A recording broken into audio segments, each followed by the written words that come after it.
Hello. Let me get all set here. Hi, everyone. My early birds, a minute early. I love a prompt one.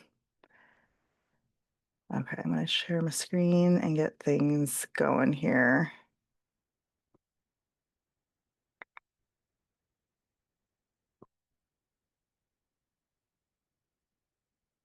Hi, everyone. Hi, Paige. How are you? I miss you. Hey, I'm good. How's Alpha doing? How's baby doing? How are you doing? We're all doing much better day by day, I Oh, think. good. Oh my gosh, I'm so glad to hear that. It has been a wild ride. I'm sure you are killing it hour by hour at this, literally. Can everyone see my screen? Okay. I will take that as a Yes. yes. Hi, Kay. Kay is officially on mat leave. Yes. Hi, Hello. Nat. Hi. Hi, Natalie. You're so sweet for joining at 9 o'clock your time. I hope Leo's asleep. Okay, it is 6 o'clock. We're not going to waste any time. Let's get started. Hi and welcome. I disabled the waiting room, so hopefully people can join as they can. I'm really glad to have everyone here. This is going to be kind of a long workshop class, so I understand if you totally need to step away or tend to things and can't spend 2 hours straight. Do not worry. This will be recorded and shared with you if you've come into the class. I'll post it to my YouTube, and then I'll send the recording out to your email if you want to leave and come back and revisit. So, thank you so much. Welcome. It's been a really long day, and this is the best part of my day. So I'm happy to spend it with you all. I hope everyone's having a good week. We're almost there. Tomorrow's Halloween. Hopefully, everyone's got some fun plans ahead and a good weekend upcoming as well.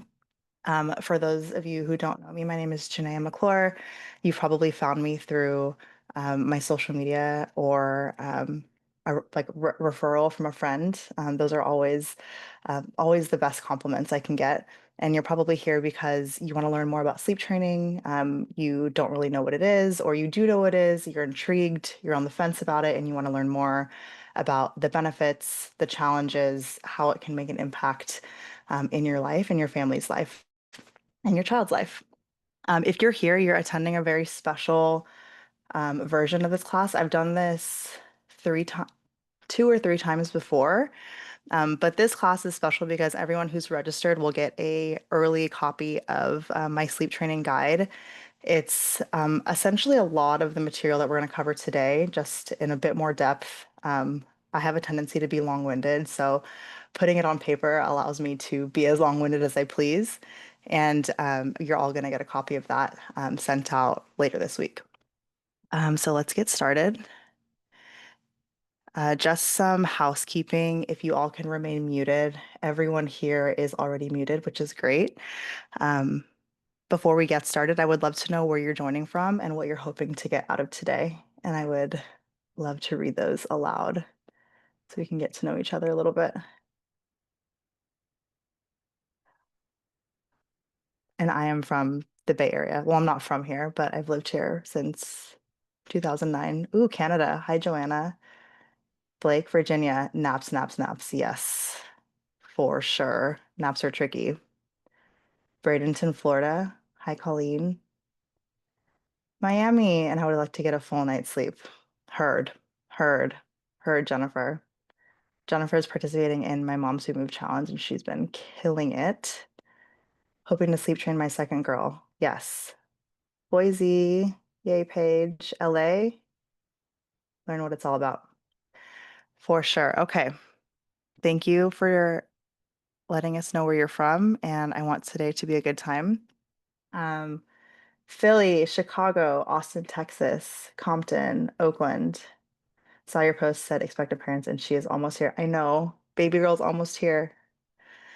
Kay is a very close friend of mine, and she is like um, I have a lot of friends, but they're all kind of dispersed. Kay is like 20 minutes for me, and I am trying my best to not smother her with how excited I am that she is having a baby because I'm going to be all over that baby. Okay, let's talk about today's agenda. We've got quite a bit of things to do and cover in today's class. I'm going to send out a link really quickly. You don't, you aren't expected to complete it during this class, but if you'd like to, and if you have time during, that would be great. Otherwise, part of this workshop is completing this exercise that should help you think about your decision to sleep train, especially if you're on the fence or really need some time to meditate on that decision. So I just dropped the link in the chat, save it. Whenever you have some time, fill it out, complete it. We'll go over what that exercise is today. But today's agenda is pretty lengthy. I'm going to try and be as efficient with our time as possible. So in some areas, I might accelerate a bit, but no worries. We're going to cover all of this at length in my guide. So we went over ground rules. I'll go a little bit into my sleep training story. We'll talk about what sleep training is, what it's not. We'll go through exercise one together at a high level. Why do I want to sleep train? My personal non-negotiable prerequisites to sleep training before you even start, things you need to mentally be prepared for and that allow you to be confident in your decision to sleep train. We're going to go through at a high level types of sleep training methods. There are many of them. A lot of them have fancy, funny names. We'll go through them just a quick glance at what each of them are. I'm going to go into my preferred approach with sleep training, which is the Ferber method. This method is really popular. A lot of methods that you'll see sold in the form of courses or consultations are like modified versions of the Ferber method. But it's definitely not the only method to sleep train. There are a ton of other methods you could follow that work best, that you could adapt to work best for your family. We'll go through common challenges, naps, a nap crash course. We'll go through the second exercise. And if we're not quite ready, we'll go through things that you can start to practice, even if you're not quite ready to make the full leap into sleep training. And then we'll have some live Q&A. I'm actually really happy that this is kind of a smaller group because we'll give you all more time to ask questions. Okay, let's see. Next slide. Okay, quick ground rules. Everyone here is an adult, but I figure we should go over. These are things that I hold myself to, especially when I create content about sleep training. I always try to be really mindful that there is not one single way to be a parent. There are so many different ways to parent your child, so many different choices that make sense from family to family. And I feel like in parenthood, it's especially on social media, it's such a comparison game. So these are just the ground rules I stick to when I talk about sleep training as you consider it for as an option for your family. The first one is I'm respectful of other families and their unique choices. I recognize that different things work for different households. Sleep training is not for everyone, but for everyone, it is an option. I do not bash co-sleeping or bed sharing in any way, shape, or form, but I also will not focus or discuss these. This is just not the route that our family has chosen to take, so I'm not well versed in these topics. I recognize that sleep is important for a child's development and how I'm able to show up as a parent. You'll notice that this is a common theme in a lot of the content that I create. Good sleep allows me to show up fully, presently rested, and my children benefit from that, and yours will too. I am not anti co-sleeping or anti bed sharing, kind of like I said earlier. I am pro sleep training, and there's a huge distinction, in my opinion. I do not use the terms cry it out or gentle sleep training. I think it has a little bit of implied shame to families who do choose those methods, or suggest that one method is better for a child than the other. Sleep training at its core is about consistency and confidence and meeting needs when there are true needs there for your child. And last and most importantly, the opinions of others do not raise my child. I do. And that's something I really want you to remember.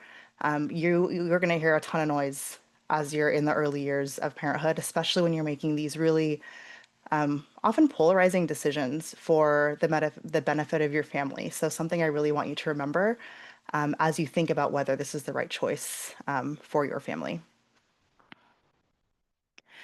Okay, let's talk about my sleep training story. So I'm Janaiah. Um, Here are a collection of photos when I was, well, with the exception of the one on the left. This is me pregnant with my first child, Jade. This is 2020, right when the world shut down. We brought her home to our little Oakland apartment, and we had no idea what we were doing. This was one of the craziest times of my life. We couldn't go anywhere. I had a really, really bad postpartum anxiety. I think being in isolation and just like peak COVID times only exacerbated how rough postpartum was for me. I wasn't sleeping. We didn't know anything about like what we should do or how to think about establishing her days from nights. How if sleep was something that I would ever have again. Between the months of August and March, whatever 7 or 8 months is, I did not get more than 45 minutes of sleep at a time for the first 7, 8 months of her life.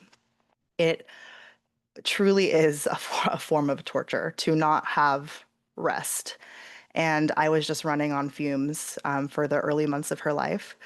I really like feel for myself in this time because it's filled with so much love, but also so much just so much hardship and like confusion and just being so not confident in my ability to be a mom and show up well.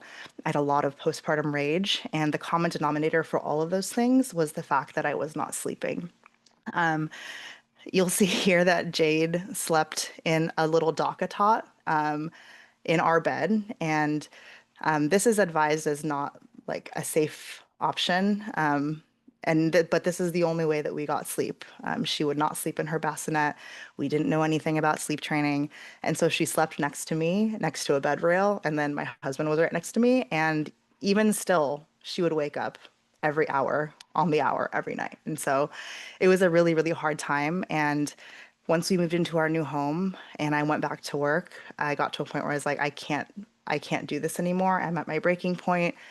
She's not sleeping well. She's really irritated during the day. I can't show up well. And so I knew that something needed to change. And so did Maurice, my husband. All right. So I went through a little bit in my spiel just now, but before sleep training, my life very much looked like this. Um, Cranky baby, cranky mom. I also had a lot of resentment for my spouse during that time. I felt really, really detached from our marriage, our relationship. The fact that, baby only wanted me, and that meant being up at all hours of the night was really, really frustrating. I dreaded bedtime. I dreaded the sun going down, was just really, really in a bad spot, never had a moment to myself, and just felt really isolated. After sleep training, after finally getting through it, and we'll go through the actual getting through it. After sleep training, this is what my life looked like. Our lives looked like. Bedtime took minutes, actual minutes, as opposed to hours. We achieved restorative sleep for our entire household, but most importantly for my daughter. We got the time back. We got our nights back to invest in our relationship, in our marriage. We didn't realize how badly it had gotten, how detached we truly felt from each other until we were sleeping again and until we got our nights back again. I felt the heaviness of that rage and anxiety lift like almost instantly, like within days of getting 8 hours of sleep, instant relief. And I garnered a better understanding of my child's needs when she truly, truly needed me versus when she had the ability to figure it out herself. I was able to develop a distinction and understood how to respond in those situations. And something that a lot of parents are concerned about is whether this impacts the bond between you and your child. And I didn't see any impact to that, which was such a relief. And we've sleep trained all three of our kids, and they are the best things that have ever happened to us. Our relationships with our kids are beautiful and bonded, and sleep training has only made it better because we're all getting rest and we all show up well during the day. Okay. So what does this mean from kid to kid? So let's break it down. Let's break it down by baby. So our daughter, we sleep trained her around 7, 8 months old. It took about 1.5 nights of sleep training. I was really, really surprised once I stuck with it, how quickly she got it down. I backpedaled with Jade like 6 or 7 times. We started it and I was like, I can't do this. And so it took that many times, my poor kid, to really make the decision. Maury's hardlined me and he's like, go downstairs, go take a walk. We are going to do this. And we did, and it took her a night. Crazy. Our middle son, we actually sleep trained him at a very young age, and it only took him a couple of nights. He, to this day, is our best sleeper. He could fall asleep anywhere. Even when he's not feeling well, he will sleep like a rock. Some babies are just more natural sleepers, and he definitely is one of them. And then our youngest, Kenzo, we sleep trained him. We timed it with the 4 month sleep regression. And with him, it took the longest. He's definitely our most resistant baby. He's got quite the personality on him, and it took us about a week for him to be successfully independently sleeping. And then we used Ferber for all three, but with Jade, we actually used extinction after realizing that Ferber agitated her quite a bit. And she pretty much instantly took to extinction, basically just letting her figure it out with all of her needs met. And she got it down right away. Okay, let's go into what sleep training is and what it's not. So, sleep training is, and actually, I completely forgot to go through my spiel in the beginning. I want to preface this class by saying I am not a sleep training consultant. I am not certified in any way. I am just a mom that's done this 3 times and it's worked wonders for our family. So I just want to make sure that you all are aware of that. Because I don't have I'm not a certified sleep consultant. There are sleep consultants certainly that make tailored plans for families. I'm not one of them. There is definitely benefit into working with consultants like that because they can make tailored plans for your family. However, I also believe that you can certainly self-serve with information that is already out there for free. So I want to just clarify that with you. So let's go back into what is sleep training. It's the process of teaching our kids to fall asleep independently without your intervention or dependency on what we're calling a sleep associations. So the goal is to establish foundational sleep habits and improve the quality of sleep for your entire household, not just for your baby, for you, your spouse, your family, whoever's in your house. Sleep training helps the entire family achieve restorative sleep to function well. It is about consistency, confidence, and patience. It is not about the method you choose. It is about sticking with the method that you've chosen and showing your child that you show up consistently and confidently with that method of choice and that you are there for them through that process. It's an option for every family. It's confidence in your child's abilities to learn one of the first skills that they are capable of learning. For me and for many families, it's helpful in distinguishing when your child needs extra support.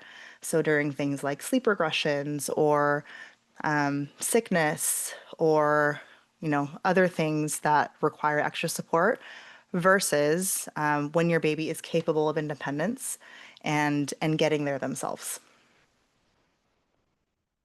It's not one size fits all. It's not going to look the same for every family. It's not going to take X amount of days or weeks for every family. For some children, it can take longer. For some kids, it can take a night. For other kids, it can take a couple weeks, several weeks. It really just depends. It does not damage the bond between you and your child. And something that is a big misconception is that sleep training cures or solves night wakings. That is not true. Even as adults, we wake up several times a night. We just don't realize it. So, what sleep training does is it allows your child to know what to do or how to respond to those wakings, right?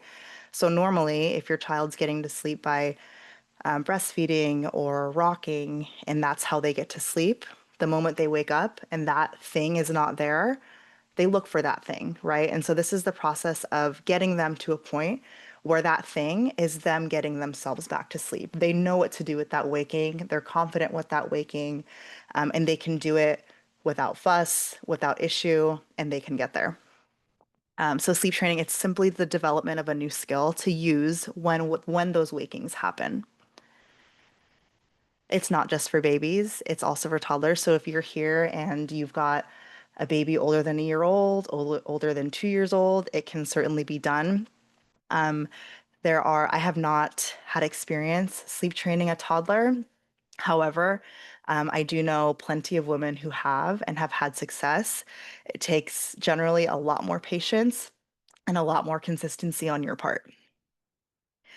Sleep training is not night weaning. That's also another misconception that my baby still needs to eat 3 times a night. There's a clear difference between sleep training and night weaning.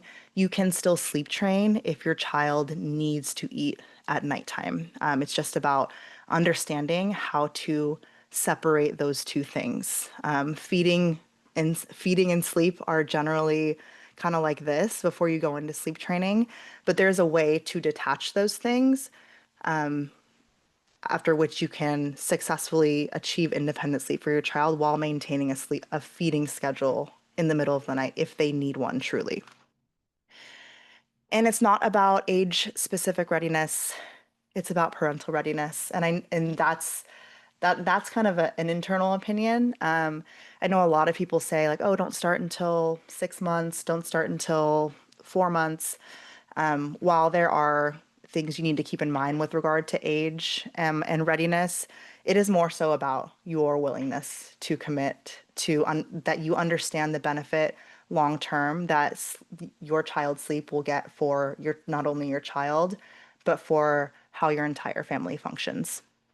And so having that confidence before going into it and being confident in your decision will impact your success with sleep training. And it's not the right choice for everyone. I want to make that abundantly clear. Sleep training, you could spend the next hour and a half with me and realize, you know what, this isn't for me, and that's okay. Sleep training is not the only way families get their sleep. Co-sleeping is one of the most common ways that families achieve their sleep, and it works well for families. It doesn't work well for some families, and so I want you to exit this knowing that this isn't the thing that you like. Your goal should not be to exit this like with sleep training being the right choice. Like you need to exit this with clarity of the right choice for your family, which could or could not be sleep training. Okay, so the first exercise, and I sent out this link to complete on your own time, but I actually kind of just want to pick a couple of these questions and see if anyone's comfortable coming off mute and sharing with the rest of the group. The purpose of this exercise is to understand why you want to sleep train. Really think about your time in motherhood or fatherhood or parenthood to date and think about some of the reasons you're thinking about this as a choice for your family. So let me pick one of these questions and hopefully one of you is comfortable enough to come off mute. Or if you've already sleep trained and you're here and you've done it with another child, you can also think about what those challenges were ahead of your decision to sleep train. So let's go with the first question. I want you to think about your baby's nighttime sleep. What do most nights look like, and what are some common challenges that you're currently facing? Can I get a volunteer to come off mute and share a little bit?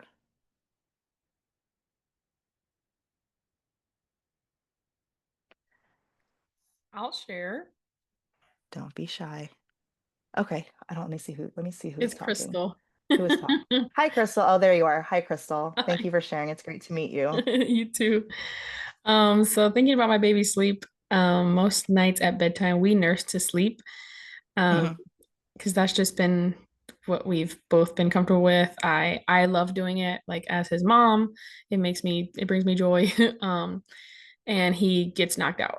And it's like it's great because I don't have to like fight with him or anything. And in the first few months, we were just fighting back and forth to try to get him to sleep. And eventually I was just like, you know what? It's okay. I'm just gonna do this. Like I'm fine with it, so it's fine. And we still do that now. He's gonna be 1 in 2 weeks. And it's crazy. What else? He'll go to sleep around like 7 p.m., 7:30, and he'll Hmm. sleep up until like midnight, midnight Okay. or one, and then he wakes up. And I think yeah, sometimes I pass him to my husband. My husband's the one that's helping with the night weanings of obviously. So I pass him to him and we try to like get him to like put him back to sleep. Yeah. And yeah, if it doesn't work, then I'll nurse him. And he either like I'll side lie with him, nurse him, so he will sometimes like fall asleep with me, and then he won't wake up until like 5 in the morning again. Um, yeah, but if we get him back in his crib, he's waking up probably every 2-ish hours to 3 hours. Yeah. Um, and yeah, and so like the second half of the night is hard, but the first half he's knocked out. Yeah, that's a pretty good stretch. That first half of the night's really good. Yeah. Yeah, and I wish he did it for the second half. But yeah, so the second half he's like where I try to like make sure that he's like in his crib. It doesn't bother me that he's in the bed, but like sometimes I want my space, so like Oh, I'm for in the sure. crib. Yeah. So I call it hybrid sleeping. I love that. I love that term. And so yeah, sometimes it's good, sometimes it's like, all right, I need my space. But like when he sleeps with me, he sleeps so much better. But he still does wake up like at least one more time before like the morning. So Yeah. he's still not fully sleeping. If he was fully sleeping, I'd be like, yeah, co-sleeping all the way. I don't care. But he's just not. Like he will still wake up and Still awake. Yeah. yeah. And when he wakes up, like you wake up, and then, it's kind of like that cycle. Yeah. Totally. Yeah, I love that term you use, hybrid sleeping. No, it's a really good, I mean, that sounds so familiar.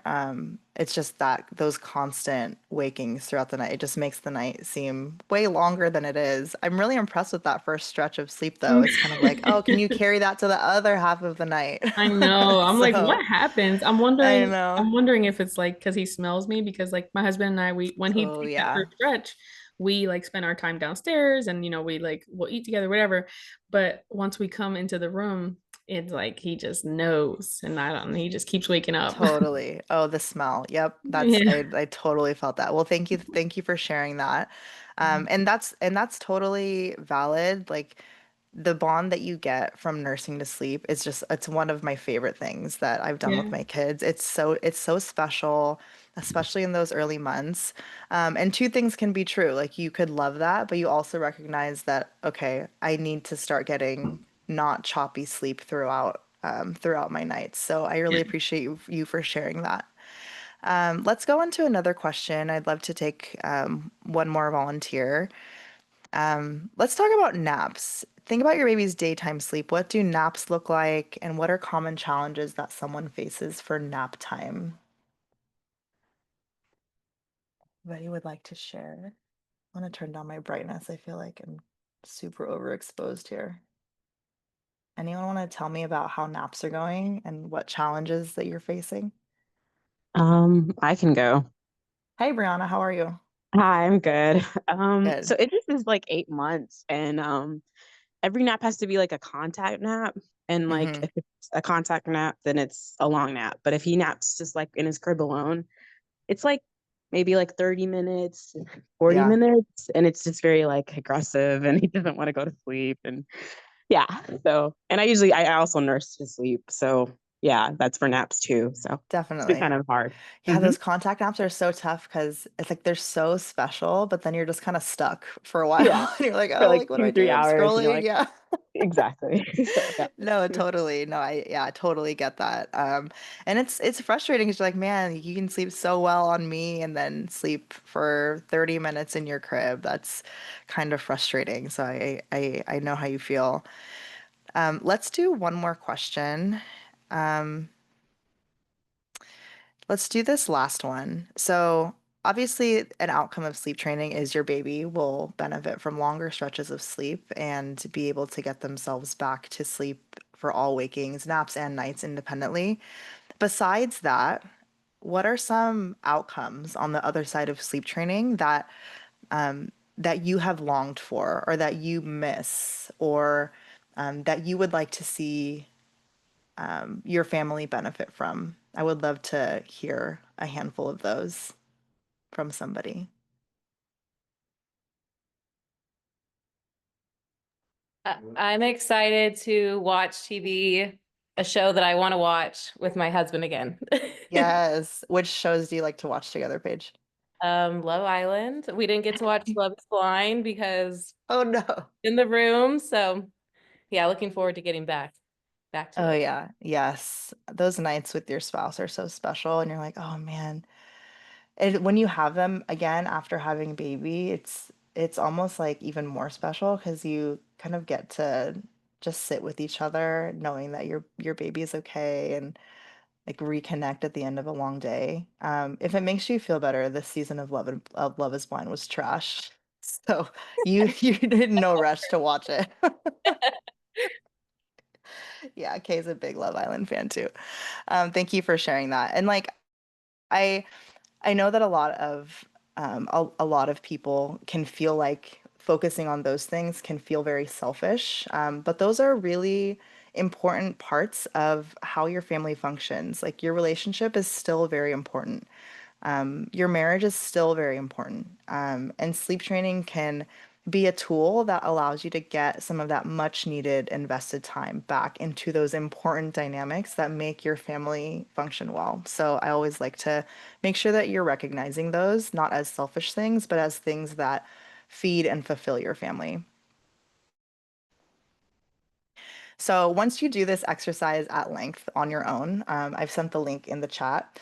Once you've completed it, just stick with me, okay? I want you to like meditate on what you've written and really focus on why you want to sleep train. I want you to focus on your outcomes. I want you to focus on the things that you will achieve long term in perpetuity after a very short stint of the learning process of sleep training. That kind of keeps you focused on the right things. Because in the grand scheme of things, sleep training your child is going to be such a small blip in your entire experience as a parent. Okay, before we get into the how, I want to go through my non-negotiables. So non-negotiable prerequisites to sleep training. And these are kind of like mindset mindset shifts or like states of mind that you need to get to before you make the decision. I think these are really important. Otherwise, if you go into it kind of like forcing yourself or like feel forced, you're like, oh, I just want to do this, I want to get to the other side. That's just, it's gonna put you at risk of backpedaling and being less confident in your decision because you'll get discouraged. So taking the time to really get through these prerequisites is super important. So the first is that you've aligned with your partner. This could be your spouse. This could be a friend of yours that's providing support for you. This could be someone who's, you know, living in your home. This could be the parent of your child, someone who's there providing you support. You are in alignment with someone who is helping you make this decision or helping you raise your child. Having that support is so important and being in alignment. I have talked to some couples who one parent is really confident in the decision and the other is not. And My encouragement to situations like that is to not start until you achieve some kind of alignment. So that could be compromise in sleep training method, or that could be giving that person extra time to really understand sleep training, or it could be like taking time to listen to their reservations and maybe realizing that that's not the right choice. Either way, alignment with your partner is so important because then it leads to things like who is going to do what during this process, who is going to be kind of like front of the line when mom wants to go in and pick baby up during sleep training. So being on board with whoever is there to support you is really important and is going to help with the chance of success. Next is you have redefined your baby's needs before sleep training. So there are so many needs that your children have, emotional needs, but when it comes to sleep training, I want you to think of 4 core needs before sleep training. Need number 1 is my baby fed? Number 2, are they clean? Do they have a clean diaper?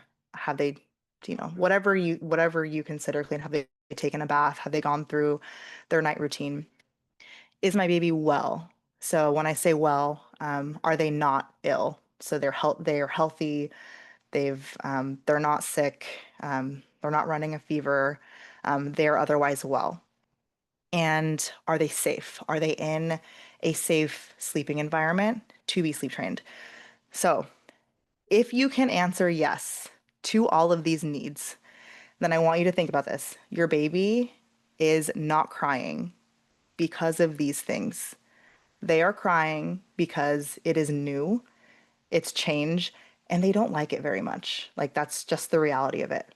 But as long as you understand and can answer these 4 questions, I want you to remember that baby crying is not because of these things. And that will, oops, a participant has asked me to start AI Companion. Ooh, do I want AI Companion? Sure, why not? Let's start AI Companion. Okay. Thanks to whoever suggested that. Okay, so back to it.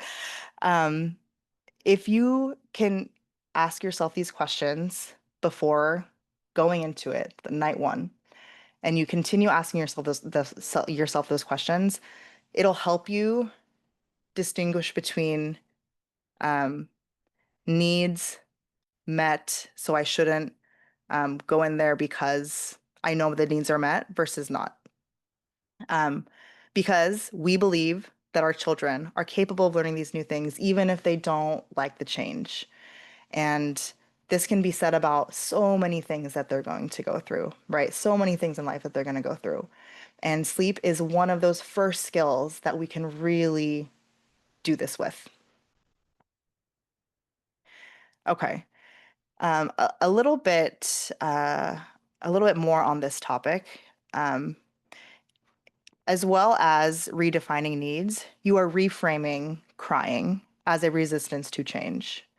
And so, something really important that I want parents to take away from thinking about the decision to sleep train: crying is not trauma, crying is not neglect, crying is how your child communicates, and crying is a protest to the change that you are presenting to them.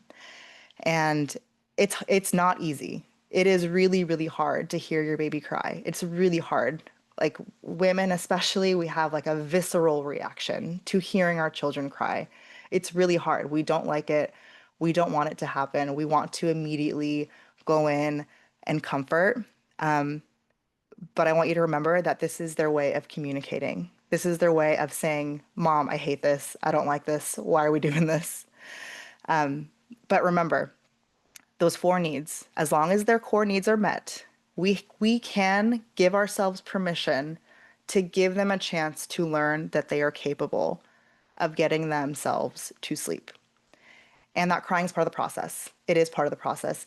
I've heard of situations where families have sleep trained their kids without or with minimal crying, and it certainly can be done. But I don't want you to think that because my child cries a ton that I'm doing something wrong or, that we've made the wrong decision. Some babies are just differ from others, and there are also methods that we'll go into that reduce the amount of crying or involve more parental intervention. That also falls in the camp of sleep training. Okay.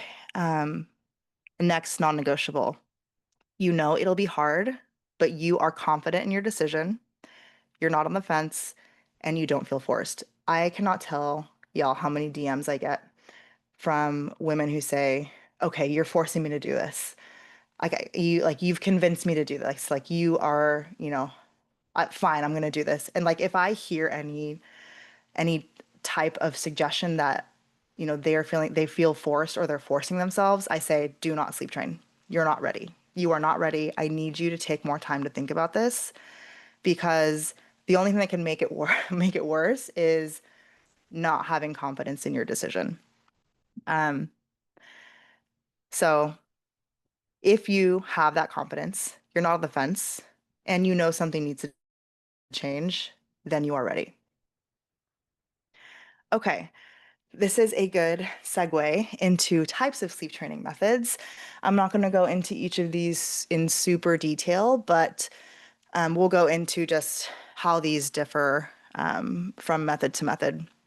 So let's go into the first method, which is Ferber. Another fancy name for it is graduated extinction or timed check-ins. So the Ferber method involves putting your child to bed awake at the onset of crying, starting the timer, having that crying take place within a certain period of time. So I think night one is like 3 minutes. You set the timer, let that 3 minutes go by. If baby's still crying, which they probably are, then you go into the room for a set period of time. It's typically 45 seconds. You comfort, patting on the belly, rubbing the back, rubbing the belly, using your voice, shushing, patting, but not picking up. After that time period has passed, so that 45 seconds, you exit the room and you start the clock again. It does not a common question that I get about this method is, well, what if my baby doesn't calm down in that 45 seconds or stops crying? That's not the goal. The goal is that in that 45 seconds, you show your child that you're there and you show your child that you are there for them and with them and that they can do this. And then you exit the room and you start the clock again. So those intervals gradually increase from check-in to check-in, with those check-in times staying constant, and then you continuing that method until baby gets themselves to sleep. The chair method, this one is a method that involves a little like a different type of parental intervention. So you are in the room with your baby. You sit a chair next to their sleeping environment. You're offering that same kind of comfort. And then with each subsequent night, you're moving the chair closer and closer and closer to the door until the chair is outside the door. So however many nights that takes to exit the room and until baby gets themselves to sleep. The fading method is kind of like you're using the sleep associations that you typically have used. So this can be nursing to sleep or rocking to sleep or holding to sleep, just gradually shortening the amount of time that you are doing those things until baby gets used to, okay, this is not something I can rely on anymore to get to sleep. They're getting used to that kind of like shorter time period until that time period is 0, and then you lay them down for sleep. And then however long that may take. Pick up, put down. So this method that I mentioned a little bit earlier, this is the method that I was referring to a little bit earlier, is involves the most parental intervention. So, and this poor woman's back. This method involves picking your baby up whenever they start crying, letting them calm down. Right when they calm down, you put them back down. And you do that however many times it takes for baby to fall asleep. So this method typically takes longer than other methods, but this method typically involves the least amount of crying and the most amount of parental intervention. Probably also takes the most patience. Full extinction. So I mentioned earlier that I don't use the term cry it out, but this is typically what people are referring to with cry it out. This method is one that we had to move to with Jade because what we started out with Ferber, whenever I would go in and check on her, the check-ins just really, really agitated her. Like it made things worse. So stopping the check-ins, knowing that her 4 needs were met, we went to full extinction and she got it down like that. And she had the best night of sleep in her entire life at that point, which was 7, 8 months old. But full extinction is essentially knowing your child's needs are met, going through bedtime routine, laying them down awake, and exiting the room, knowing their needs are met, and letting them figure it out. It sounds really, really off-putting. This is not a method that like a lot of people initially gravitate towards, but it is an effective method and one that you can consider as you think about sleep training. And then there are other customized methods. So taking care of babies is really, really popular. We looked at taking care of babies with Jade when she was young, when we were still living in our apartment, and we, tried to follow the method. I was not in any spot to like commit to sleep training at that point. But from what I remember, it was just a modified Ferber method, just with different different terms that she used, and she sold her materials as like a course that that parents could buy. A lot of families swear by taking care of babies. She's helped a lot of families, so my hat goes off to her for what she's created in her community.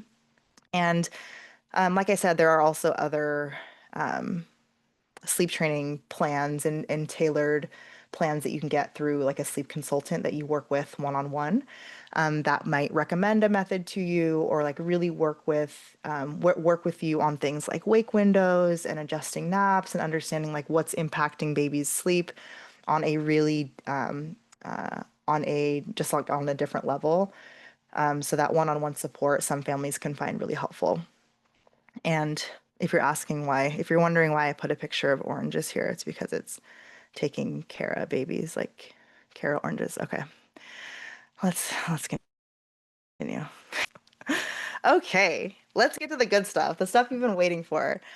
Let's go through my step-by-step approach. Is not really my approach. It's just how we've done the Ferber method with all 3 of our kids, and we've seen success with all 3 kids. All 3 of my kids, and Kay can speak to this, are very different in personality, temperament.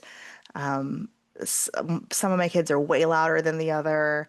Just really like they're different. And yet this method worked for all 3 of them. And it didn't take the same amount of time. All kids are different. But this was the method that we felt most confident in sticking with. And we saw success with all 3 of our kids using this method. So the first step, we're going to go step by step. The first step in using the Ferber method that we followed is setting the stage. So having a environment in which you feel confident to sleep train. So a calming environment, a dark room. So if they're sleeping in your room, again, keeping the room dark, or their room, keeping the room dark. You've got white noise going or some kind of noise like, we walk through the house. We've got such heavy feet that like noise carries so easily through our house. So we love a good sound machine. Dressing for the temperatures, so comfortable clothing, breathable clothing, cotton, like a nice sleep sack, and then a dedicated sleep space for them to learn how to fall asleep independently. I get questions about whether I have used blackout curtains or if I swear by blackout curtains. We've never used blackout curtains. I have a pair of them that I take on like family trips or when we go stay at an Airbnb, just so I don't know, like some houses just don't have blinds. So I use those for scenarios like that. But in my opinion, you do not need blackout curtains to successfully sleep train. some families love blackout curtains, but your child can certainly can certainly see success with sleep training without blackout curtains. Just close the blinds. Keep the room as dark as you can. Naps as well. Like, I let the natural light come in. I just close the blinds, and we've had no issue. So first step is setting the stage.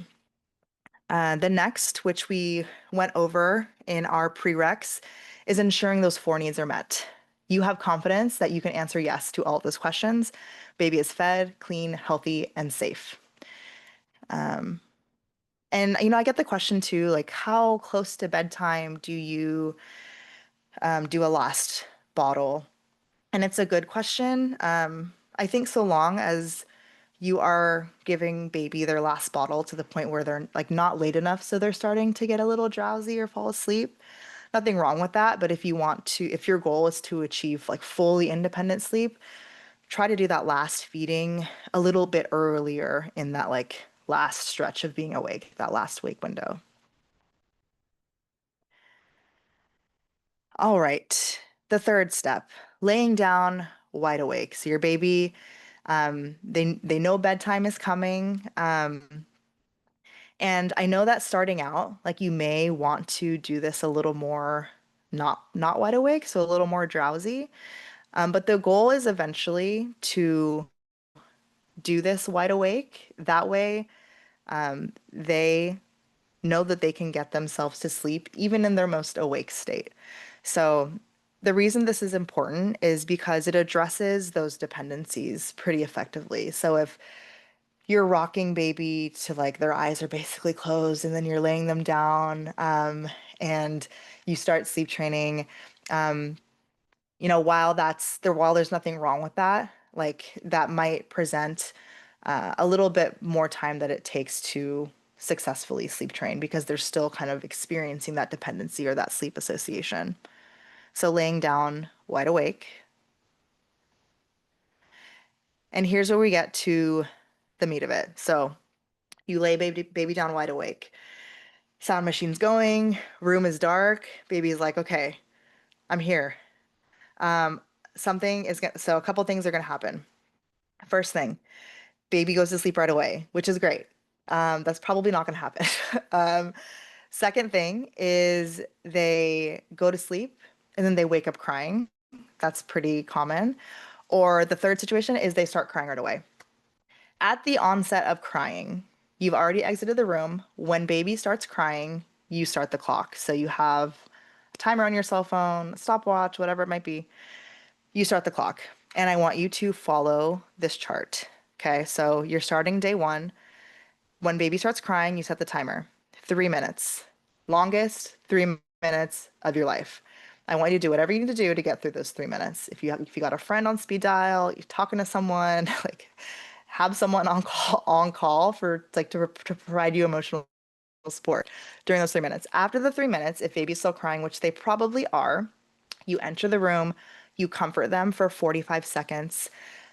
Comfort in the form of patting on the back, patting on the booty, rubbing tummy, shushing if you comfort baby with your voice or you sing a song, whatever you fit in that category of comfort, with the exception of picking baby up.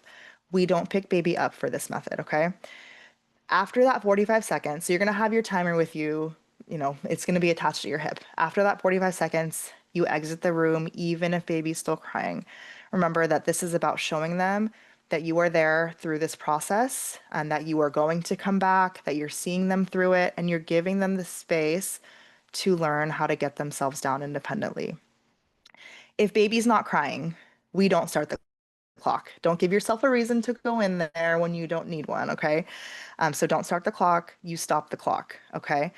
If baby is whining or talking or making noise, do not start the clock. You stop the clock. Just stop it, okay? And here's why. This could very well be their process. Sometimes you'll hear like a or like babbling or talking or even just like sitting there wide awake. This is a good sign because they're just kind of figuring out like what to do with themselves and their space. So do not consider that crying or part of these interval times. If baby starts crying again, then you restart the clock and you start all over. Okay, so modifications that we have used, especially with our first, I have comforted for longer than 45 seconds. I've done 60 seconds. I've done 75 seconds. I've started with a day zero. So instead of starting with 3 minutes, I've started with 1 minute and then 2 minutes and then three, three, three, three for night one. And then I started in day one. It's a little more approachable for me. And then instead of exiting the room, I would like hide behind something because I just wanted to be like present, but I still considered that exiting the room. So I kind of hid somewhere in the room, out of sight. Sorry, I don't know if you can hear the loud train next to my house. Okay. Let's say you go through these check-ins, you get through maybe 5 or 6 check-ins, and baby falls asleep. Celebrate. That's great. Wonderful. That's a great sign. Progress is being made. So after baby falls asleep, say it's been, 30 minutes or an hour, a couple hours, a few things are going to happen. Baby sleeps all night. That's best case scenario without a peep. Or maybe they wake up throughout the night and they get themselves back down and you don't really notice. You don't notice that. You just know they're sleeping.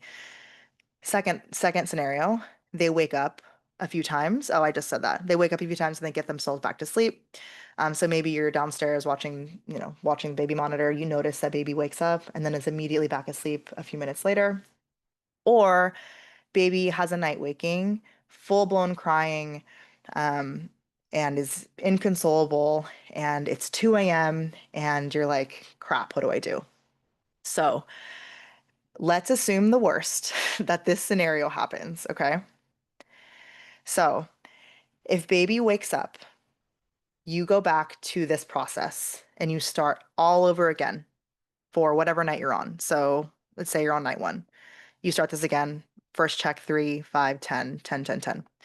Every night waking that happens that involves crying, this is where sleep training gets pretty hard because maybe you've been sleeping for a few hours, and it's 2 a.m. and baby's crying.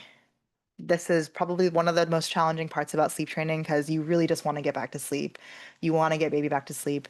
This is where you're going to find success is if you stick to the plan. Those middle of the night check-ins are really hard because you're tired. You just want to get back.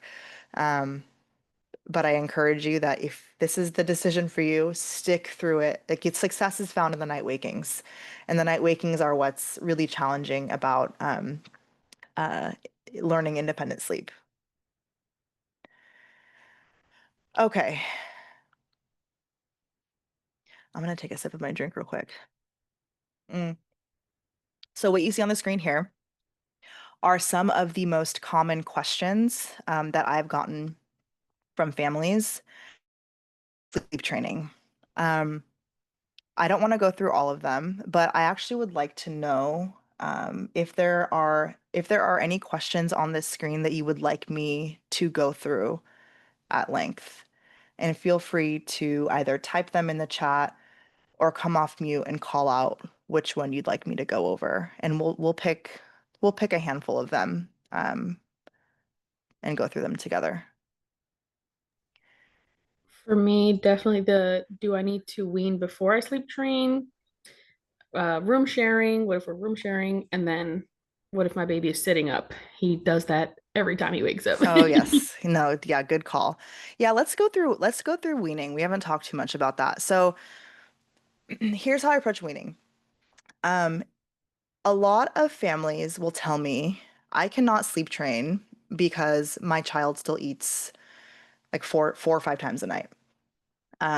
The first question I typically, well, not question, the first thing I typically recommend families to do is to have a conversation with your pediatrician about your child's eating needs, their feeding needs. So typically that involves how well are they growing? How like, are they gaining sufficient weight? Are they, what does their growth look like? Because typically what your pediatrician may do is say, like, you're clear to drop night feedings. Like your baby is like really, really growing well, they don't need to eat at night. And there's nothing wrong with continuing to eat at night. Like some babies eat at night well into like their toddler years. There's nothing wrong with that. But getting that clarity on necessity of calories based on your baby's growth is a good way to kind of ground you in, okay, I can wean at night. So your doctor will likely say your baby's growth is going really well. You're clear to drop those night feedings at nighttime. And so if that's the case, you can choose to wean before sleep training. So weaning, there are different approaches to weaning. You could like do it cold turkey, or you could reduce the amount or frequency at which you breastfeed or bottle feed at night. You can reduce the amount of volume or like time that you're breastfeeding or volume of milk, and then you can sleep train. Or you can wean and sleep train at the same time. So instead of responding to your baby's waking with a bottle or breastfeeding, you can simply introduce your sleep training method and just do it at the same time. That's what we did with my daughter. She was already well off the charts at that point. Now, another way to look at this is if your child still does require night calories for their growth or for their health, and your doctor says, or their doctor says, well, actually, I do recommend that they eat twice a night, this much, or like you know how many ounces or how much they should be eating at nighttime. You can still sleep train. I think that's a common misconception.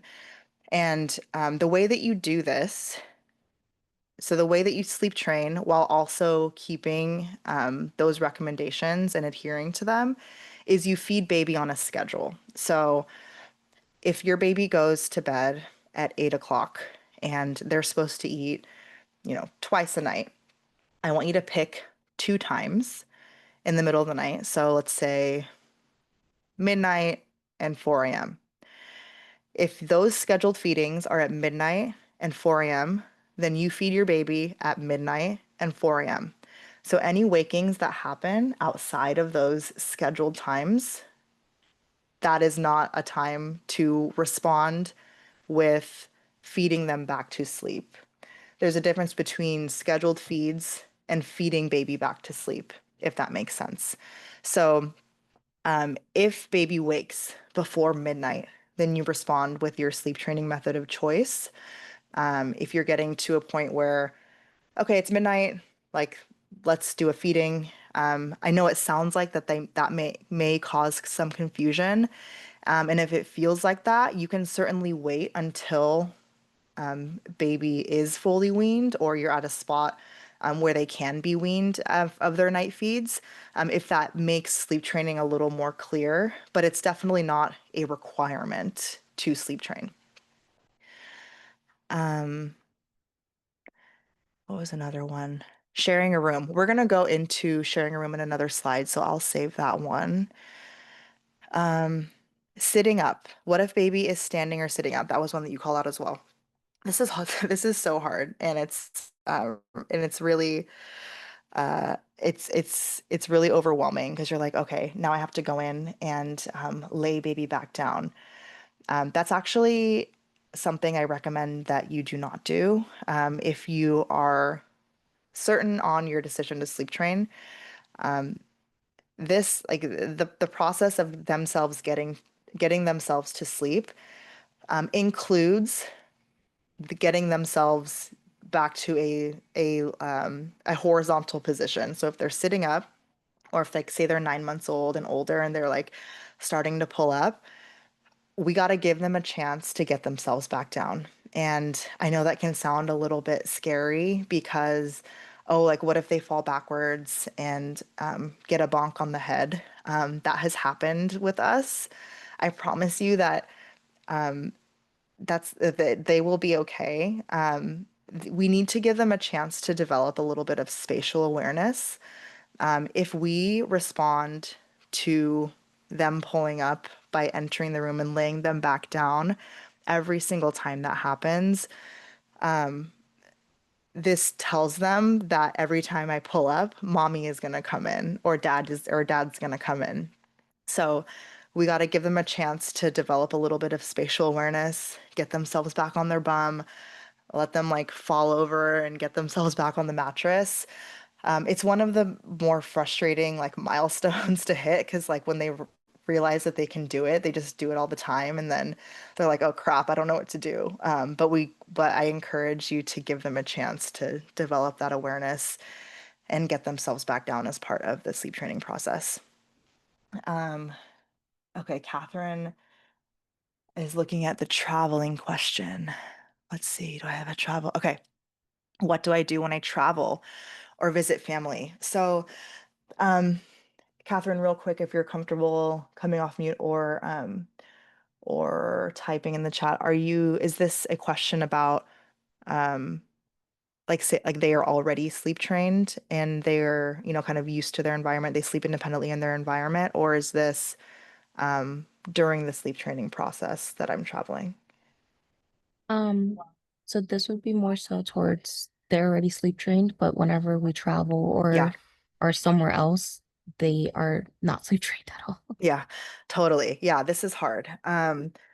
So there are a couple things that you can do, and there's no like wrong approach here. Um, because every time you travel, like the setup is going to be different. You're not always going to have a dedicated room for baby or even for your family if you're going to visit. You might be sharing a room. So my recommendation is that if you do have a dedicated space for baby, plus maybe like you and your partner are sharing a room with baby, treat it as much as you can as your environment at home. So dark room, white noise, putting baby down awake, trying to replicate that routine as much as possible. You would be surprised how well they do if we give them a chance in that new environment. So, answering those four questions, are they fed, safe, healthy, and clean in that new environment? And just doing the same routine, laying them down, they're ready for bed, it's bedtime, trying to keep bedtime as much as you can. Like, it's hard when you're traveling because like things are thrown, but keeping that routine as consistent as possible. If that is not possible, if you are, sharing a room with like relatives or friends, and things are just like you cannot maintain any kind of familiar routine or environment, then I don't want you to panic or freak out or think you're going to lose all your progress. Like trips happen, you should live your life and like let your baby experience new things. Just know that when you get home, you can certainly do it again. You can sleep train again. And because they've done it before, they will likely get back into it. Okay, this is right. This is my environment. So I don't want you to get overwhelmed by the thought of, oh shoot, I'm traveling, I'm going to lose all my progress and this is going to be like a nightmare. Go on your trip. Go on your trip, know that you come back, you do it again, and you'll get yourself back there. And then the next trip, you just try it again. Like traveling seems so like it seems so overwhelming. But I actually look forward to it now because it's like, okay, oh, it's just a challenge for me to understand like how is my kid gonna do? And they always end up surprising you, like with every subsequent trip. Like they do better at like in one particular area. So trying as much as you can to give them the space to stick to their routine and get themselves down independently. Sometimes it'll crash and burn, other times they will surprise you. But just try not to overthink it. You can always get back to your routine when you get home. Let's see. What if baby cries for hours? Okay, Crystal, that's a great question. I want to see if anyone has any other questions before we get to that one as well. I know you had a few already. Anyone have any other hot spots on here that you want to go through?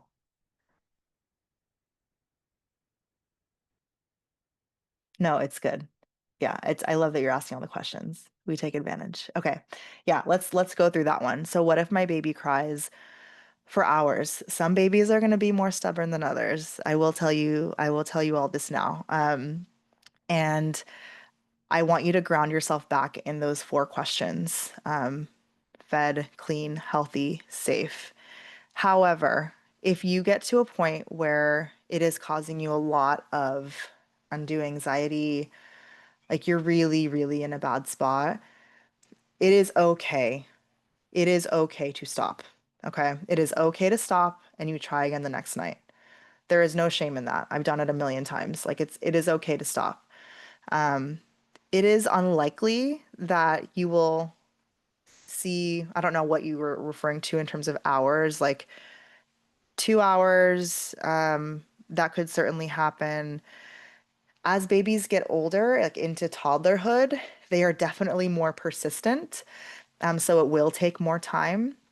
It is not unsafe. So bringing yourself back to those core four things. But if you're in a spot where you do not wish to continue, then just stop and you try again the next night. Okay. There's no shame in that. Emma, you asked what age should this begin? So I always struggle answering this question. I personally don't attach an age to sleep training. I attach it more to parental readiness and confidence in continuing. However, I will say that most parents choose to start between 4 and 6 months of age. So typically they are able to wean at this point, and like weaning kind of makes the sleep training process a little more straightforward. The 4 month sleep regression is a popular time to start because like you're not, you're really not sleeping anyway, and they kind of go through this really big developmental change, and it's just a good opportunity to start sleep training at that age. But in my opinion, if you're ready at 3 months, you're ready at 12 months. Like there's no right or wrong answer. It's when you are ready to commit for the best outcomes of your family. Okay, if you see any other questions on here that you'd like me to answer, let me know, and we can save them for the end Q&A. But I did want to go into a couple of them. What if we're sharing a room? So we were sharing a room with Kenzo, and we sleep trained while sharing a room with him.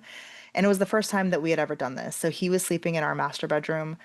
We eventually had planned to have him and his brother share. We obviously didn't want to sleep train him while Malachi was already sleeping well. Like we'd rather have one child not sleeping than two. So we sleep trained Kenzo in our room. And there are a couple ways that you can do or perform the check-ins for Ferber. You can either exit the room, like close, like literally exit your, if baby's in your master bedroom, you exit your master bedroom, you come back in, and then you do that till baby falls asleep. If, say you're in a studio or like a really small, like a smaller space with not much separation from room to room, I recommend picking up one of these like just cheapo dividers, and you can do the check-ins that way. So the idea is just to make sure you're kind of like out of sight to replicate those check-ins that you would do by entering and exiting a room. So it's the same thing. You are just kind of closer in proximity to baby, but you want to be out of sight for this method while you're starting the timer and doing those intermittent check-ins. Okay. Oh, we went through this. This is more of a visual about weaning. So this is just like kind of like a mock-up schedule for a baby that still needs to eat at nighttime. So this is a visual of a scheduled feeding at 1 a.m. anytime between 7:30 and 1 or 1 and 7 where there's wakings. Respond with your sleep training method and only feed during the scheduled time. Same goes for this. And a lot of these questions also kind of apply to what I went into. So, what if my baby wakes up hungry? Again, to instill a bit of reassurance in your what you will do when baby wakes up like wanting to eat is just understanding whether that's a need or a habit. And a habit's not a bad thing, but a habit is certainly something that is not a need. So, distinguishing those two things by chatting with baby's pediatrician is really, really helpful. All right. Ready for my nap time crash course. Nap time is, oh my gosh. So we just went through nights. Naps are a completely different beast.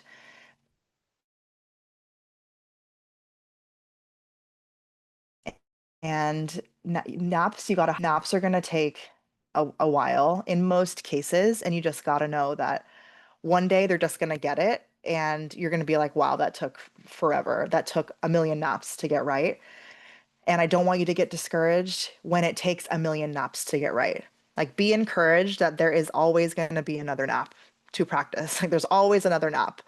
My approach to naps is all information that I've learned from a free national Facebook group. It's got like several 100,000 parents in it. I recommend that you all join this Facebook group. It's called Respectful. Let me type it in the chat real quick. Um, respectful, respectful sleep. Oops. I can't type with these nails, y'all. Sleep training slash learning. Type that into your Facebook bar, join the group. It is the most information you will ever get about sleep training, with a lot of like-minded parents and like really respectful environment. There are a ton of ground rules that you need to follow before joining this group, but it has got so much information, like really rich documentation and materials and questions. Like, there are no dumb questions. There are a lot of admins and people.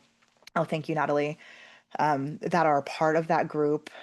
They lock down comments for like blackout periods and like open them up. And it's really, really helpful. I've learned everything I know about sleep training from this free resource.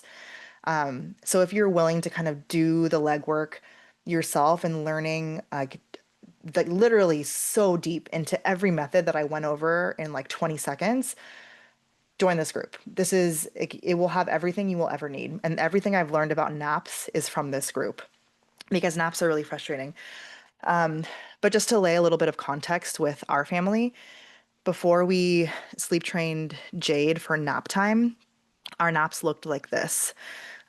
She would be on like a 5 nap day, and she wouldn't take longer than a 15-minute nap. Like, that's barely time for me to use the bathroom or take a shower or touch grass. And I needed all those things, and I could never get any of those things done because her naps would last 15 minutes. And it was really frustrating because during the day I had no time to like gather myself, and at night I had no time to gather myself. So I just felt outside of myself. And it's really funny that Kay is here.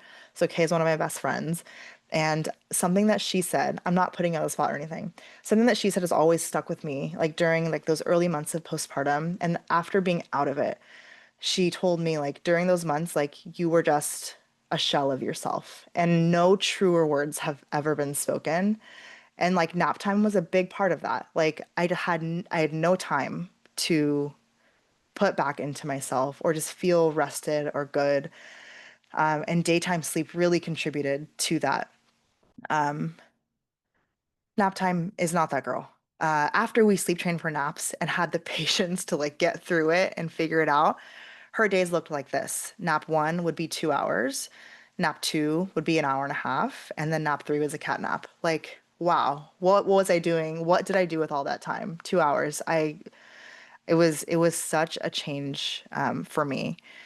And what I realized that, oh, it's not that she was taking 15-minute naps.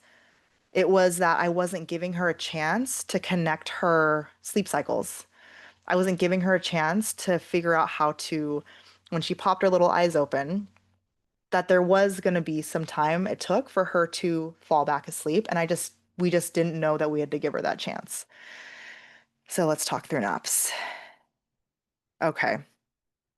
Nap time takes patience, and it's about giving your baby the chance to connect those sleep cycles. So here's me thinking that my baby's nap was floop, just one little cycle right here. When actually a baby's nap time consists of many of these, right? So it's when we figured this out and we let her kind of chill after that first sleep cycle where she'd be in like light sleep and open her eyes, and we just gave her a few minutes. I would look back on the monitor 5 minutes later, asleep. I was like, mine was blown. Mine was blown. Um, so it was a big eye opener.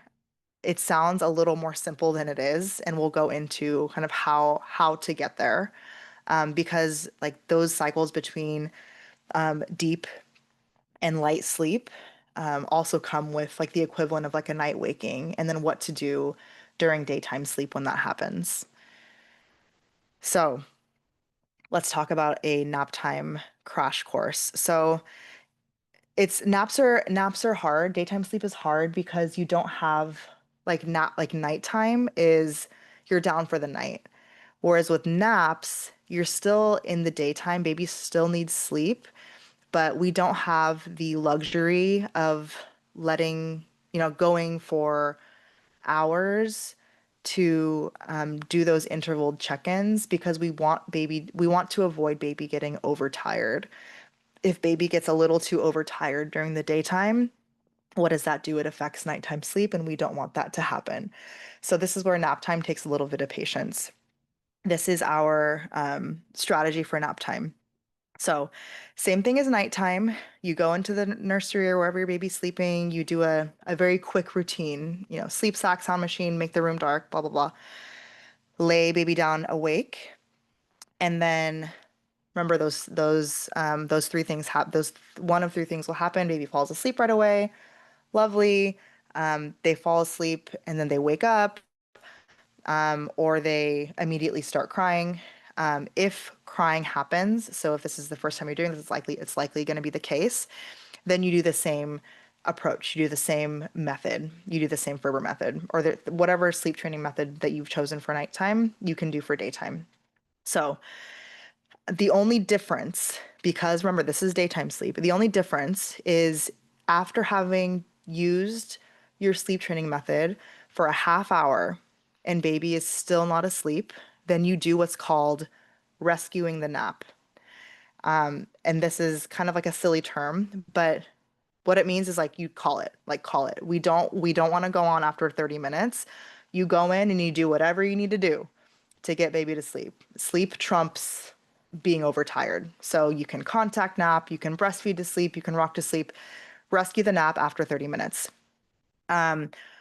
Or if baby falls asleep and say they have been asleep for 40 minutes and they wake up, you implement what I call, well, not what I call, what this group called, and now what I've adapted is crib hour. So crib hour is giving them at least an hour to be in their crib and to give them a chance to connect the sleep cycle even after they've woken up. So baby's asleep for 40 minutes, they wake up, they're either awake, they're whining, they're crying. Do as best as you can to make it to crib hour. So make it to that hour mark. So what that teaches baby is like you're giving them the space to connect those daytime sleep cycles to prolong the naps. And then if all else fails and it's a failed nap, it's a failed attempt, you're likely going to have a few. We still have some hiccups in naps. There's always another nap. Like I really want you to not be discouraged. Like if you have a good nap and then you have a crappy nap, there's always another nap. Don't be discouraged. You've got plenty of time to get this quote unquote right. So naps take patience. You will eventually get to a point where you're like, oh my gosh, like my kid is sleeping an hour and a half, 2 hours. That's great. And they can definitely do it. Um, I forget what most consider like a sufficient nap. I think some say like 45 minutes or an hour, but babies are definitely capable of sleeping longer stretches during the day. So just reiterating what I just said, naps take longer to nail. In my opinion, you should nail your nights first. Get nights out of the way. If you try to do both at once, it certainly can be done. I don't want you to get overwhelmed. Like it's like solving two really big math problems that you don't want to solve. Just nail your nights first. Nail your nights, naps will come later. Um, or if you don't want to do that, just Just do one at a time. So if you want to nail your naps first and do nights later, that's okay. But nail your nights first. Don't overdo it on daytime sleep. So say you've gotten past the whole sleep cycle connection thing, and baby's sleeping really productive stretches of sleep.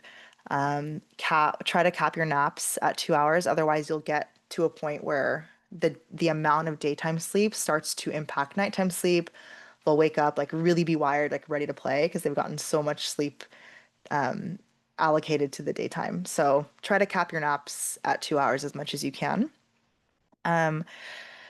Let's talk about wake windows. So I appreciate wake windows.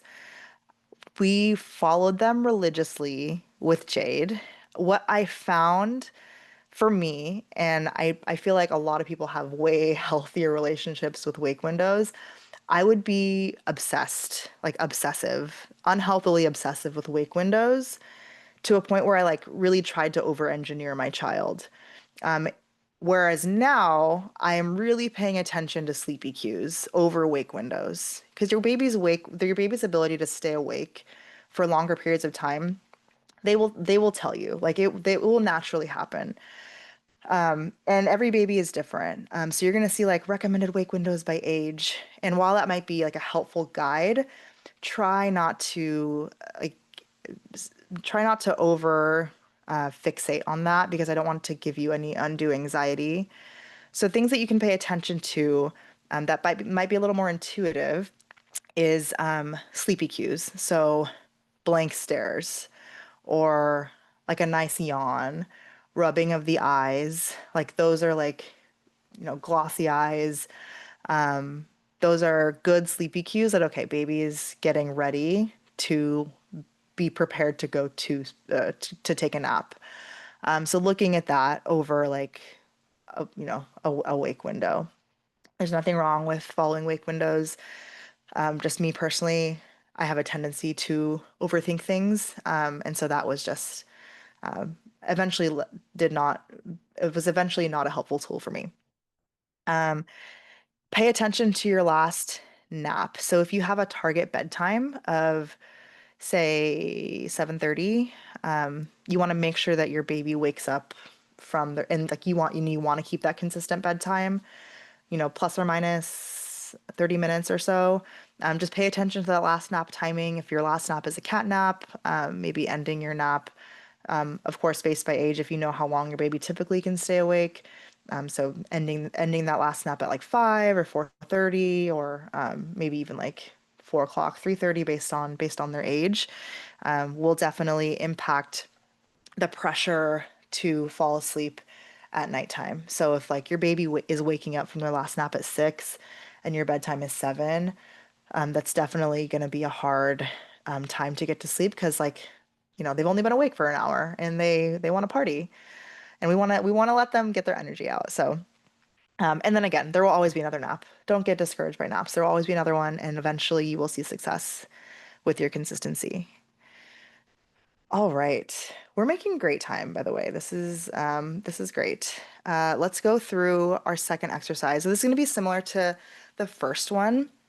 And again, the link that I shared earlier in the chat, and I can share it again for those who, or Natalie, would you mind grabbing that link that I shared and just reposting it in the chat for those who joined late? Thank you so much. This exercise is called I Can Do Hard Things. So this is us like putting anticipated challenges out into the air so we can acknowledge them and unpack them and anticipate them and set like some expectations of how we might respond to them in the moment. So similar to the last exercise, I would love if anyone's comfortable to come off of mute and answer. We can do the first one here. So when you think about sleep training, what are some of the challenges that make you a little bit nervous about starting?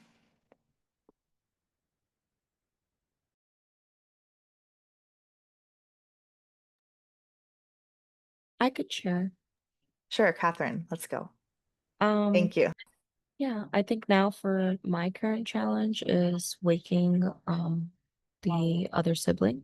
So I have one who is sleep trained. I'm only in a 2 bedroom, so we might be sleep training and sharing. I don't know what we're gonna do yet, but we're figuring it out.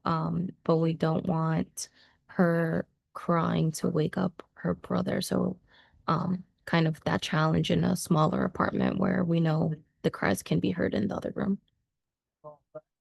Absolutely. That is a really important challenge, but it's also one that you can certainly get through. Can I ask, is your intention to eventually have them both share a room? I don't know. That's kind of like Yeah. we wouldn't mind it. We everything's kind of up in the air just because they're very young. First one's 14 months, this one's 6 weeks now. So we're Okay. okay with room sharing at some point if they're both sleep Yeah. trained. But if they need to have separate rooms, that's cool too. We're kind of just going with the flow. Yeah, that's definitely a challenge, especially when you know that you're gonna have to likely have to sleep train your new baby in the same space that you are. I think some encouragement I can provide for you there is it can be done in the same room that you are, and then there are ways that you can kind of muffle out the cries for your older baby. So, a really good tip that we just implemented because Kenzo can like really wake up the whole house. He's got a set of lungs on him, especially when he's going through a regression. To avoid our older two waking up, we got a really cheapo sound machine and we put it in the hallway. So that extra noise was really, really helpful. And they continue sleeping like rocks. So I am really optimistic for you that you will find a way to sleep train your younger one, either in your room or in a separate room. And honestly, like another strategy I recommend parents doing is getting creative with their rooms. So if you have a big bathroom with ventilation, or like a closet with ventilation, like a walk-in, or even a separate space that you can get creative. Like you don't have to sleep train in a bedroom, as long as like those four needs are met and you're able to kind of do your method in a secure environment. That's also some way you can get creative. Let's go to the next question. Thank you so much for sharing. Uh, what challenges does anyone anticipate um, that might lead you to stop or backpedal? Say, like you've started, and what do you fear might be a challenge for you that might make you want to stop? Or alternatively, if you've started and stopped before, what challenges made you stop?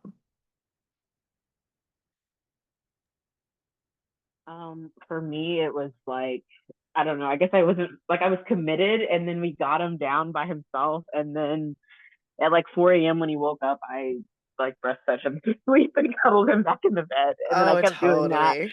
and Yeah. then yeah, so yeah, it's all my Oh, fault, but I it's cool. yeah, I feel seen. It's hard. It's hard when you're in the middle of the night and like, you don't mind in that moment, it's just Yeah, and then eventually you're like, okay, we gotta do something about it. No, yeah, totally feel seen with that one.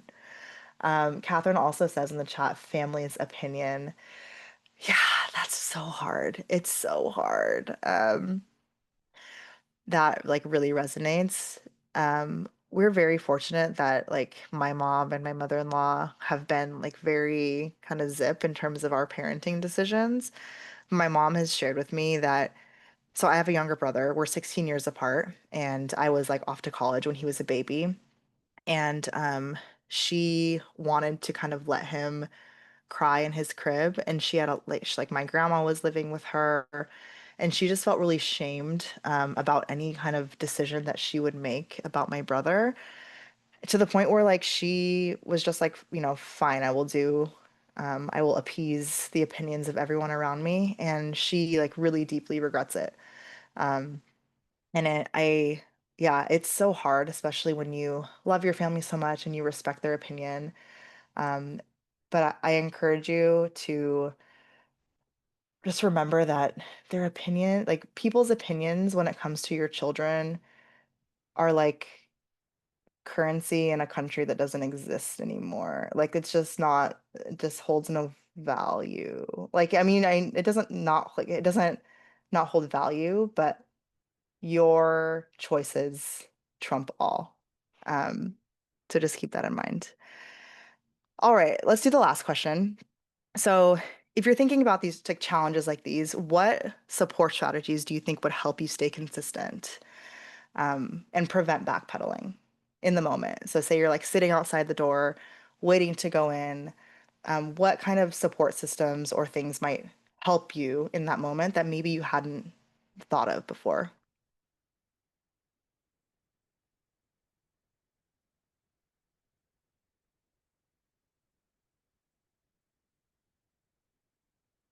And if no one has one, that's okay. I can share. So, something that I actually implemented for Kenzo is I hit up a friend of mine and I was like, "Hey, we're gonna start sleep training this week. I need you to be available for me to like text like a trauma dump on you between the hours of this and this. Like, can you do that for me?" And she was like, "Say less, no question." So just having the ability to text someone and like pour out my feelings and just get through like a really challenge because like sleep training doesn't get easier. If you have, if you have 4 or 5 kids and you sleep train every one of them, it doesn't get easier. It's hard. It's hard for each time you do it. And so having that like support system on call was really helpful for me and something I wish I would have implemented with our prior two experiences. Oh yeah, Catherine, that's a good one. Making a list that you look back on for the reason. Yeah, so back to focusing on our outcomes. Really, really good. Having those written down. I'm not like a visual post-it person, but like a lot of people are, and that might be a really good way. Just like focus on your outcomes. Like you know what you want for your baby, yourself, and your family. Writing things down, like making them official on paper, and reinforcing why you want to do this. So, after you take some time completing exercise 2, I want you to go back to exercise 1 and think about your outcomes and your challenges, things that you were anticipating, and focus on the following. The challenges I'll face while sleep training are temporary, like so, so temporary. And the outcomes that you have meditated on, the outcomes I'll achieve through sleep training are permanent. Yes, you will encounter hiccups. Yes, you will encounter regressions, but they are permanent. And if you stay consistent, even through those road bumps, you are going to see permanence in the outcomes that you identified for yourself in that first exercise. Focus on your outcomes always. Okay, let's go into the last bit of our class today. And that is, you've sat here with me almost a couple hours now, and you still feel like you're not ready. I want you to know that I see you, and that's okay. And that's probably going to be a good portion of the folks I've talked to in prior classes. So by now, you are either really energized by this conversation, or you're not, or you're just, still kind of on the fence, and you're not sure if it's the right call. But you still want to make progress without yet fully committing. And if this sounds like you, that's great because I have some fundamentals that you can try before making the decision to fully sleep train. And so let's go through 5 of them. So just kind of good, like a good foundation to set for yourself before going like full blown into the decision to sleep train. The first one is to follow eat, wake, sleep.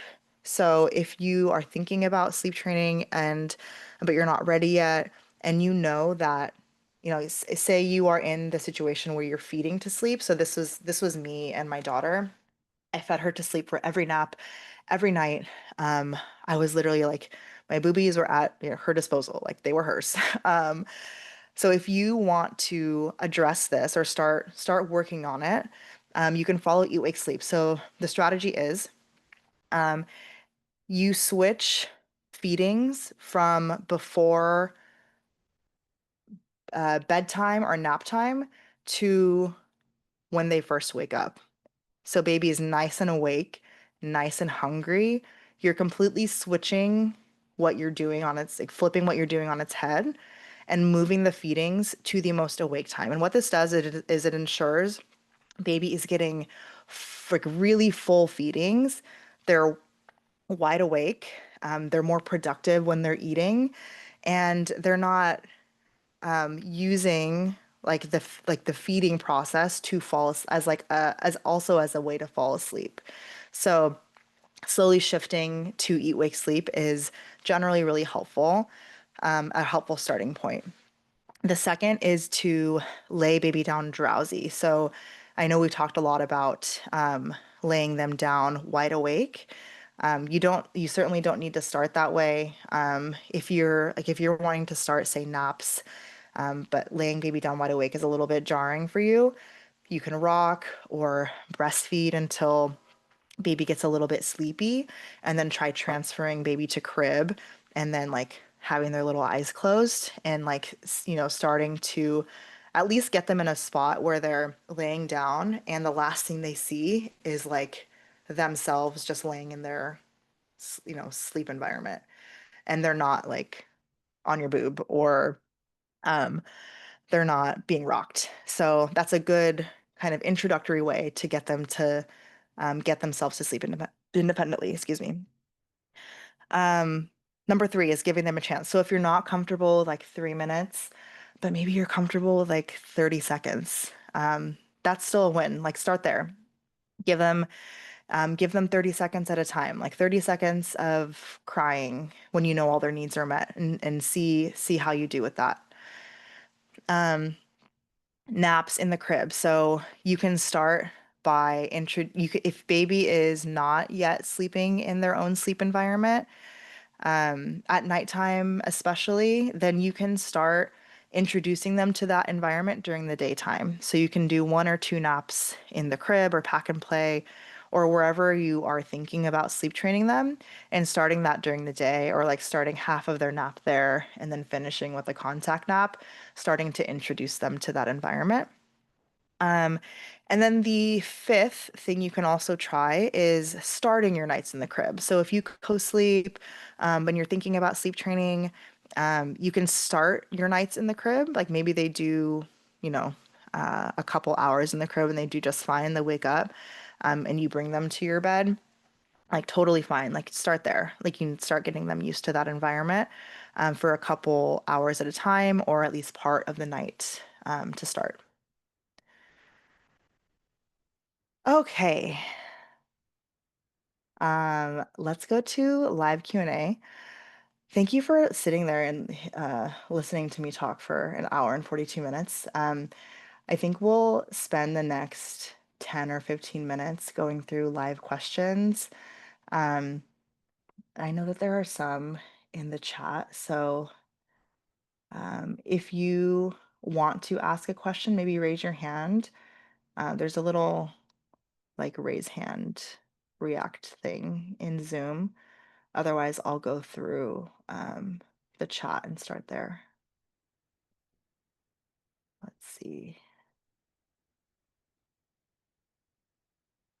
Okay, Catherine.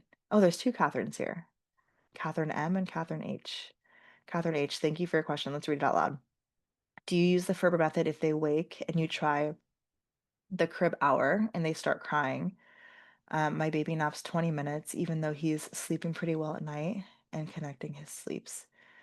I don't know if I Catherine, can you repeat that? Can you come off mute if you are comfortable and clarify your question?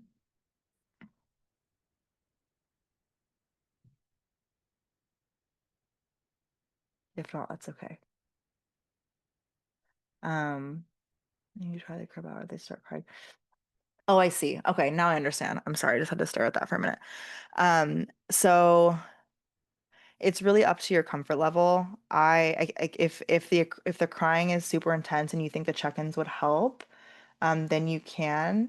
It's also okay if you see through the crib hour without check-ins. So I've typically gone without check-ins, Um, at that point, I don't think the check-ins will like get them back to sleep, but if you want to see out crib hour with a little bit of presence, then that is totally fine. There's no wrong approach, but recommend kind of seeing that hour through however you can. Catherine M. Hi, so you kind of brought this up earlier when you asked if I Yeah. had planned with the kids to share a room. Yes. Yeah. Um, so definitely not until they're both sleep trained, but if Okay. have you ever experienced or like know of anything if both children were sleep trained with bed sharing as well? Like if we have like a Mm, queen, because my youngest has a queen bed, but we have the floor bed frame thing. okay. Um, like I guess the Montessori style.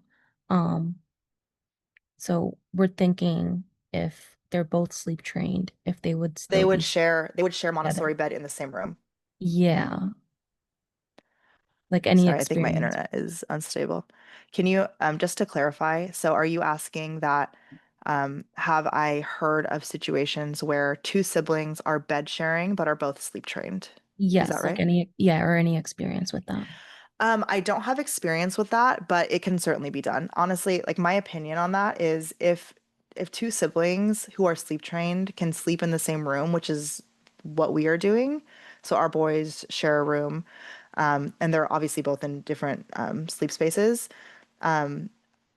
I would like to say overwhelmingly, yes, that is possible. And like I think there are so many different like sibling shared room setups, and I honestly think that like might even be like a comfort for them to have, someone there with them and like knowing that they have their sibling and they also have like the ability to sleep independently and like they've learned to do that independently. So I have like there are no like flags or concerns that I would have that might, interrupt or impede their ability to sleep independently if they share a sleep space, at a safe age. Right now, like the challenge that we will face with our boys sharing a room, is that, during like a sleep regression, like one of them will, typically my younger one, will wake up our older because he is, having a rough time.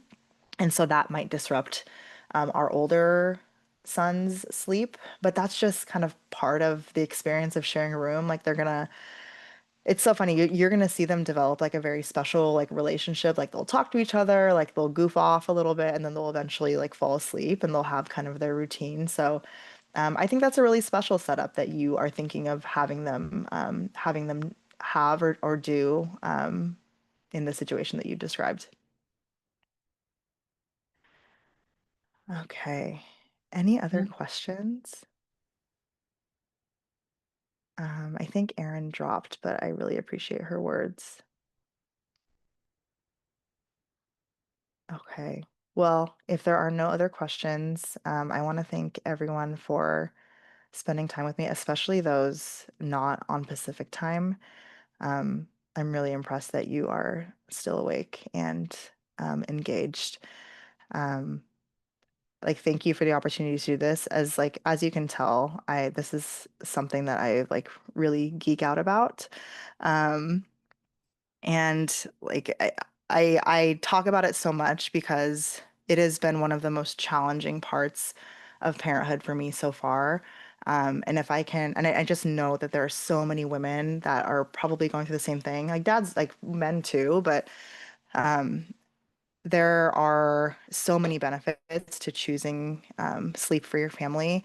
And the way to get there can often be like really polarizing or frowned upon, and it shouldn't be. So if you ever have questions, send me maybe send me an email.